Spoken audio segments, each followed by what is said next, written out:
ओम शांति। आज की मुरली का सार।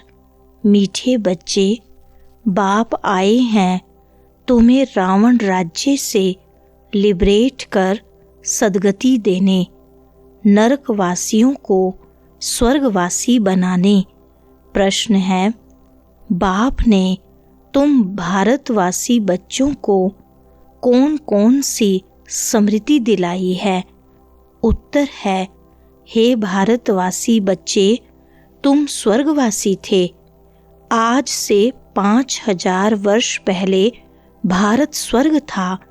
हीरे सोने के महल थे। तुम सारे विश्व के मालिक थे। धरती आसमान सब तुम्हारे थे। भारत शिव बाबा का स्थापन किया हुआ शिवालय था। वहाँ पवित्रता थी। अब फिर से ऐसा भारत बनने वाला है। सुनते हैं मुख्य पॉइंट्स। पहली पॉइंट, बाप दो हैं, एक लौकिक, दूसरा पारलौकिक। लौकिक बाप के बच्चे पारलौकिक बाप को पुकारते हैं, हे बाबा। अच्छा, बाबा का नाम शिव, वह तो निराकार पूजा जाता है। उनको कहा जाता है सुप्रीम फादर। लौकिक बाप को सुप्रीम नहीं कहा जाता। ऊंचते ऊंच सभी आत्माओं का बाप एक ही है। सभी जीव आत्माएं उस बाप को याद करती हैं। आत्माएं यह भूल गई हैं कि हमारा बाप कौन है। पुकारते हैं, ओ गॉड फादर, हम नयनहीन को नयन दो तो हम अपने बाप को पहचाने। भक्ति मार्ग की ठोकरों से छुड़ाओ। दूसरी पॉइंट, तुम भारतवासी आज से 5000 वर्ष पहले स्वर्गवासी थे। अब तो सब नरकवासी हैं। आज से 5000 वर्ष पहले भारत हेवन था। भारत की बहुत महिमा थी। हीरे सोने के महल थे। अभी तो कुछ भी नहीं है। अभी तक भी इन लक्ष्मी नारायण के मंदिर बनाते रहते हैं, परंतु लक्ष्मी नारायण का राज्य कब था, कैसे पाया, यह किसको पता नहीं है। पूजा करते हैं, जानते नहीं, तो ब्लाइंड फेथ हुआ ना।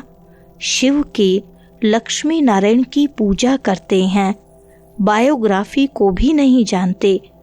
तीसरी पॉइंट, बाप तुम बच्चों से बात कर रहे हैं और सत्संगों में मनुष्यों को भक्ति मार्ग की बातें सुनाते हैं। गीता में श्री कृष्ण भगवानुवाच लिख दिया है। उसने तो गीता सुनाई नहीं। ये लोग अपने धर्म शास्त्र को भी नहीं जानते। अपने धर्म को ही भूल गए हैं। हिंदू कोई धर्म नहीं है। धर्म मुख्य हैं 4। पहले है आदि सनातन देवी देवता धर्म।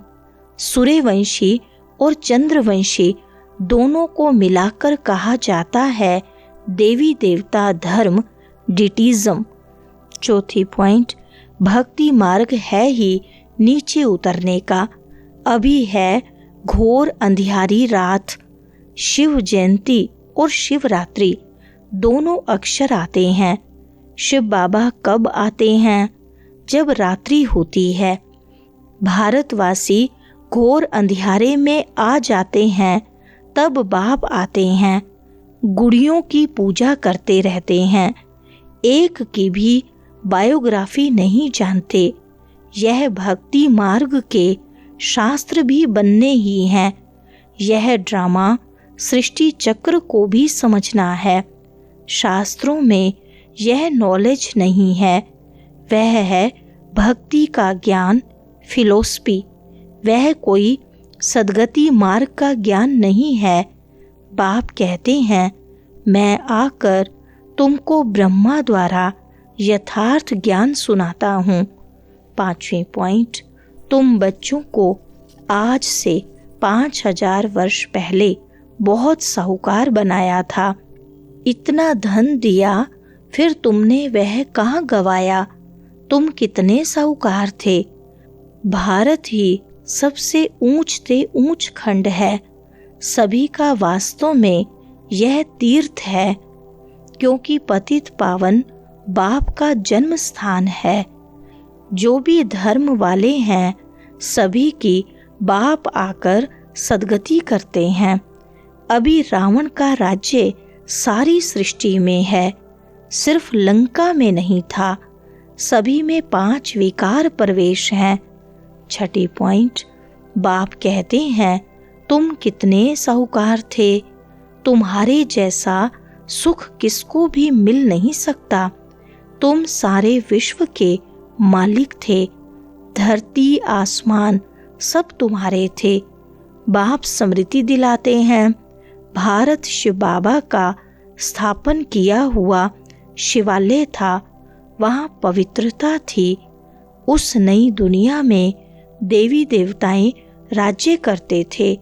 भारतवासी तो यह भी नहीं जानते कि राधे कृष्ण का आपस में क्या संबंध है। दोनों अलग अलग राजधानी के थे, फिर स्वयंवर के बाद लक्ष्मी नारायण बने हैं।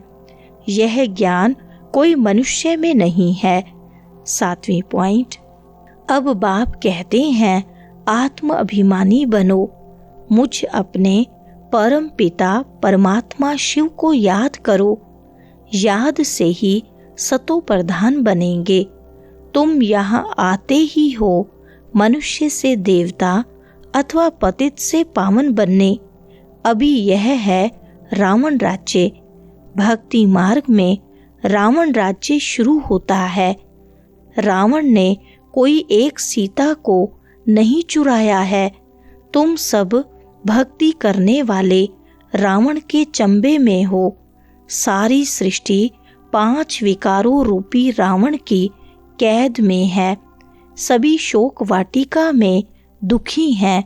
बाप आकर सबको लिबरेट करते हैं। 8वीं पॉइंट, अभी है ही नर्क, सभी पतित हैं, इसलिए गंगा में जाकर स्नान करते हैं। समझते हैं गंगा पतित पावनी है, परंतु पावन तो कोई बनते नहीं है। पतित पावन तो बाप को ही कहा जाता है, न कि नदियों को।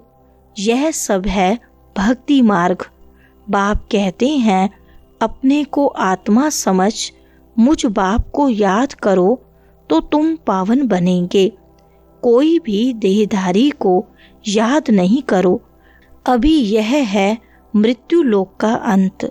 9वीं पॉइंट, भक्ति मार्ग में मनुष्य अनेक प्रकार के चित्र बनाए पूजा कर फिर जाकर कहते हैं डूब जा डूब जा। बहुत पूजा करते, खिलाते पिलाते, अब खाते तो ब्राह्मण लोग हैं। इसको कहा जाता है गुड़ियों की पूजा। कितनी अंधश्रद्धा है। अब उन्हों को कौन समझाए। यह नॉलेज अभी सिर्फ तुम ब्राह्मणों को मिलती है। अभी तुम हो ईश्वरीय संतान। तुम अभी बाप से राजयोग सीख रहे हो। यह राजधानी स्थापन हो रही है। प्रजा तो बहुत बननी है। कोटों में कोई राजा बनते हैं। 10वीं पॉइंट, बाप तो आकर सभी बच्चों को वर्षा देते हैं। परमात्मा सर्वव्यापी कहने से सब बाप हो जाते हैं। वर्षे का हक नहीं रहता।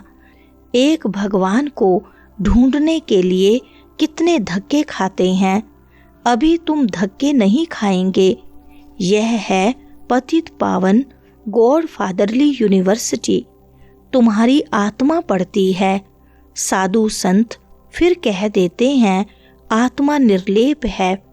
अरे आत्मा को ही कर्मों अनुसार दूसरा जन्म लेना पड़ता है। आत्मा ही अच्छा व बुरा काम करती है। इस समय तुम्हारा कर्म विकर्म होता है। सतयुग में कर्म अकर्म होते हैं, वहाँ विकर्म होता नहीं। वह है पुण्य आत्माओं की दुनिया। वरदान है निंदा स्तुति जय पराजय में समान स्थिति रखने वाले बाप समान संपन्न व संपूर्ण भव विस्तार है। जब आत्मा की संपूर्ण व संपन्न स्थिति बन जाती है तो निंदा स्तुति जय पराजय सुख दुख सभी में समानता रहती है। दुख में भी सूरत व मस्तक पर दुख की लहर की बजाय सुख व हर्ष की लहर दिखाई दे। निंदा सुनते भी अनुभव हो कि यह निंदा नहीं, संपूर्ण स्थिति को परिपक्व करने के लिए यह महिमा योग्य शब्द हैं। ऐसी समानता रहे तब कहेंगे बाप समान। जरा भी वृत्ति में यह न आए कि यह दुश्मन है, गाली देने वाला है और यह महिमा करने वाला है। स्लोगन है, निरंतर योग अभ्यास पर अटेंशन दो तो फर्स्ट डिवीजन में नंबर मिल जाएगा। अच्छा, ओम शांति।